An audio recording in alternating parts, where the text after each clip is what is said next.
భారతదేశంలో మొట్టమొదటిసారిగా తన రాజ్యంలో రిజర్వేషన్ ప్రకటించినటువంటి రిజర్వేషన్ పితామహుడు ఛత్రపతి సాహు మహారాజ్.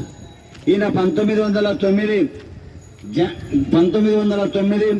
జూన్ 26వ తారీఖున తన రాజ్యంలో 50% రిజర్వేషన్ ప్రకటించిన రిజర్వేషన్ పితామహుడు ఛత్రపతి సాహు మహారాజ్ యొక్క కార్యక్రమం నిర్వహిస్తున్నాం. ఇటు కార్యక్రమాన్ని ఉద్దేశించి కవి పండితుడు బోరోజు గిరిరాజాచార్ని మాట్లాడవలసిగా సాధారణంగా విజ్ఞప్తి చేస్తున్నాం. భారతదేశంలో రిజర్వేషన్ల పితామహుడుగా పేరుగాంచిన మహనీయుడు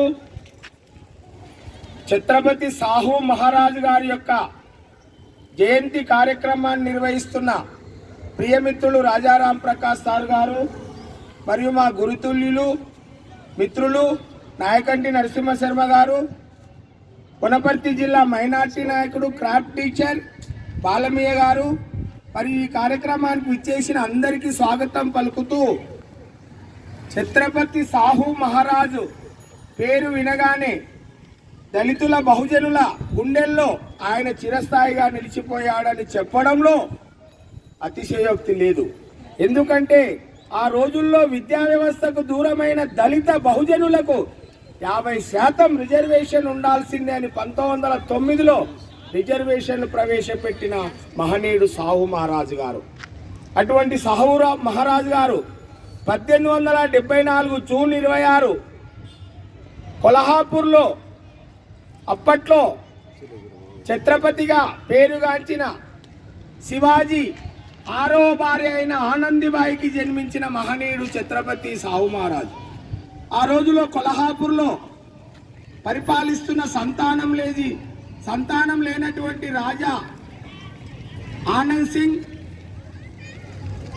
రాధాబాయి పుణ్య దంపతులకు దత్తపుత్రుడుగా స్వీకరించబడి కొల్హాపూర్ సంస్థానాన్ని ఏలిన మహనీయుడు. ఆ రోజుల్లో ఈయన పట్టాభిషేకానికి బ్రాహ్మణులు, మేము ఒక శూద్రుడు క్షత్రియునికి మేము పట్టాభిషేకం చేయమంటే క్షత్రియ బ్రాహ్మణ వ్యవస్థను ఏర్పరిచిన మహనీయుడు ఛత్రపతి సాహు మహారాజు. కనుక అటువంటి మహనీయుడు చరిత్రలో తను పరిపాలిస్తున్న కాలంలో ఈయన 1874లో పుట్టిన జూన్ 26, 1994 నుంచి 1922 28 సంవత్సరాల కాలం పాటు రాజ్యాన్ని పాలించాడు. కొల్హాపూర్ సంస్థాన్ని, రాజారాం కళాశాలను స్థాపించాడు తన కొడుకు పేర. తర్వాత ఆ కళాశాలలో పేదలకు అందరికీ విద్యను ప్రవేశపెట్టాడు. ప్రాథమిక విద్యను ఆ రోజుల్లో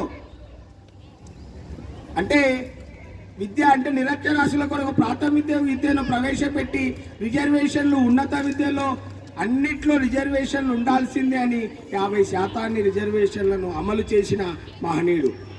భారత రాజ్యాంగ నిర్మాత అంబేద్కర్ గారికి ఆ రోజుల్లో ఆయన విజ్ఞానాన్ని మెచ్చుకొని తన సంస్థానంలో ఆయనతో కలిసి ఆయన భావజాలాన్ని దళిత బహుజనులకు ఏ విధంగా అంబేద్కర్ ఆరాధ్యుడయ్యాడో ఇతడు కూడా ఆయన భావజాలాన్ని తన రాజ్యమంతా వ్యాపింపచేసిన మహనీయుడు.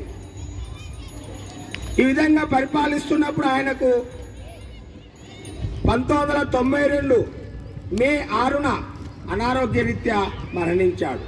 కనుక అటువంటి ఛత్రపతి సాహు మహారాజు సాహు మహారాజుగా ఈయన మొదటి పేరు పుట్టినప్పుడు యశ్వంతరావు, కనుక అతనికి సాహు మహారాజ్ అనేది ఆ బిరుదుగా పరిగణించింది. కనుక అటువంటి మహనీయుని యొక్క దళిత బహుజనుల పట్ల అతడు చూపిన ప్రేమ, ఆదర, అభిమానాలు, రిజర్వేషన్లు, ఈ విధంగా ఆయన చూపించిన వాత్సల్యం చరిత్రలో చిరస్థాయిగా నిలిచిపోతుంది.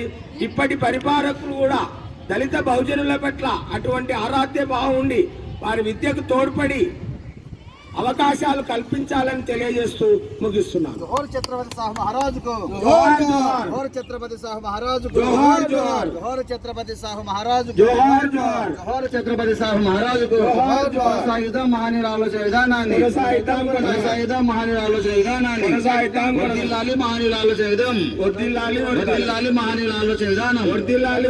జై భారత్, జై హింద్.